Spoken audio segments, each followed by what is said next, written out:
आप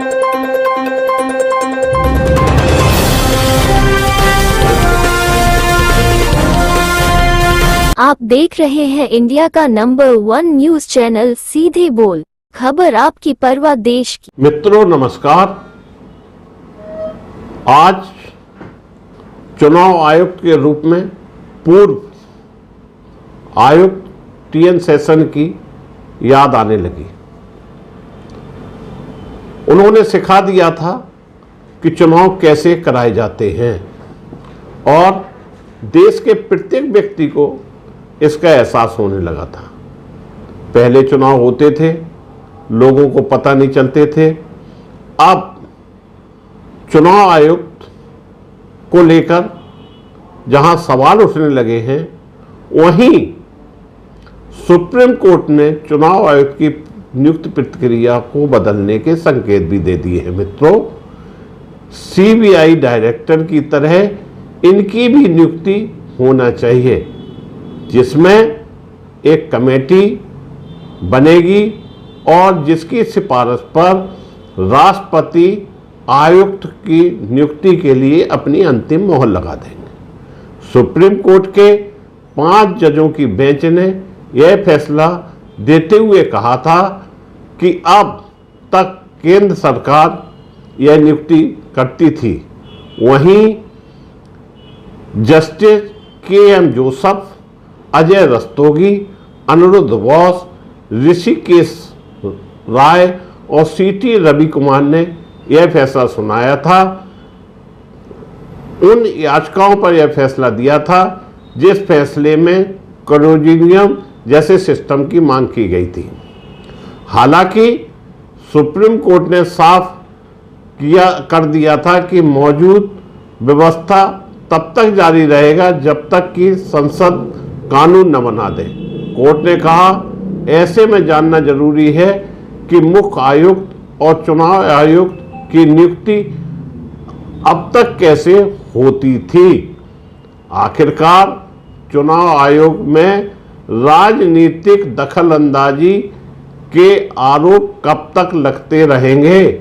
वहीं 5 सदस्यीय संवैधानिक पीठ ने मित्रों जो ऐतिहासिक फैसला सुनाते हुए कहा था कि मुख्य चुनाव आयुक्त और चुनाव आयुक्त की नियुक्ति के लिए एक पैनल बनेगा। इसमें प्रधानमंत्री, chief justice supreme court, Lok Sabha चुनाव के प्रतिपक्ष के सबसे बड़े दल के एक सदस्य को शामिल किया जाएगा।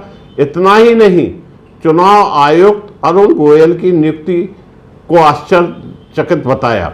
जस्टिस जोसेफ ने अपने फैसले में लिखा कि हम इस बात से थोड़ा परेशान हैं कि अधिकारी ने 18 नवंबर को स्वयं सेवा निवृत्ति के लिए आवेदन कैसे किया था, अगर उन्हें नियुक्ति प्रस्ताव के मामले में पता ही नहीं था। हालांकि सर्वोच्च अदालत ने अरुण गोयल को हटाने को लेकर कोई फैसला नहीं सुनाया।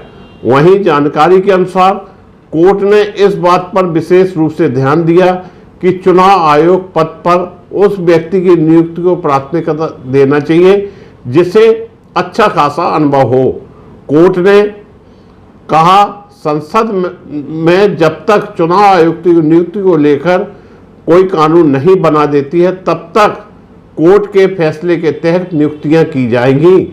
2015 में जो याचिका दायर की गई थी मित्रों, जिसमें कहा गया था कि आयुक्त की नियुक्ति का अधिकार अभी केंद्र के पास है, जो संविधान अनुच्छेद 14 व अनुच्छेद 324 कोष्टक 2 का उल्लंघन है। याचिका में स्वतंत्र पैनल बनाने की मांग की गई थी। सुप्रीम कोर्ट ने 23 अक्टूबर 2018 को इस संबंध में दाखिल सभी याचिकाओं पर ध्यान दिया था और संवैधानिक बेंच में मामला ट्रांसफर कर दिया था। 2022 में अन्य याचिकाओं पर लगातार सुनवाई हुई थी। इसके बाद कोर्ट ने फैसला सुरक्षित कर लिया था। वहीं सरकार और याचिकाकर्ताओं के बीच जोरदार बहस भी हुई थी मित्रों। याचिकाकर्ता के वकील प्रशांत भूषण ने सुनवाई के बीच अरुण गोयल की नियुक्ति के मामले में सवाल उठाए थे। कोर्ट ने कहा था कि टीएन सेशन जैसे चुनाव आयुक्त की देश को जरूरत है।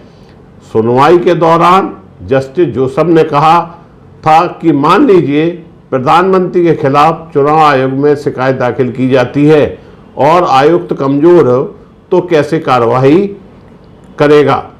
सुप्रीम कोर्ट ने कहा चुनाव आयोग को कार्यपालिका के अधीन नहीं होना चाहिए, इसे अलग करना होगा। कोर्ट ने कहा लोकतंत्र को बचाए रखने के लिए चुनाव प्रक्रिया को निष्पक्ष बनाए रखना चाहिए, वरना इसके अच्छे परिणाम नहीं आएंगे।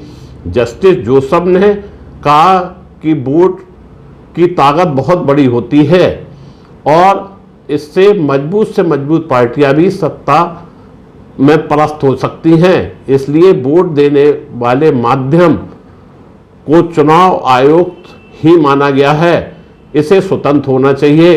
कोर्ट ने आगे कहा था कि चुनाव आयुक्त को हटाने का आधार वही होना चाहिए जो मुख्य चुनाव आयुक्त का है।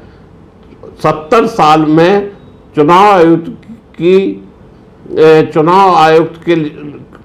70 साल में चुनाव आयोग की नियुक्ति को लेकर कोई कानून नहीं बना, सरकार दखलंदाजी कब तक करेगी। पैनल लागू होते ही जहां सरकार का हस्तक्षेप कम होगा मित्रों, वहीं कोर्ट के बिना आदेश पर अब नियुक्ति संभव नहीं होगी।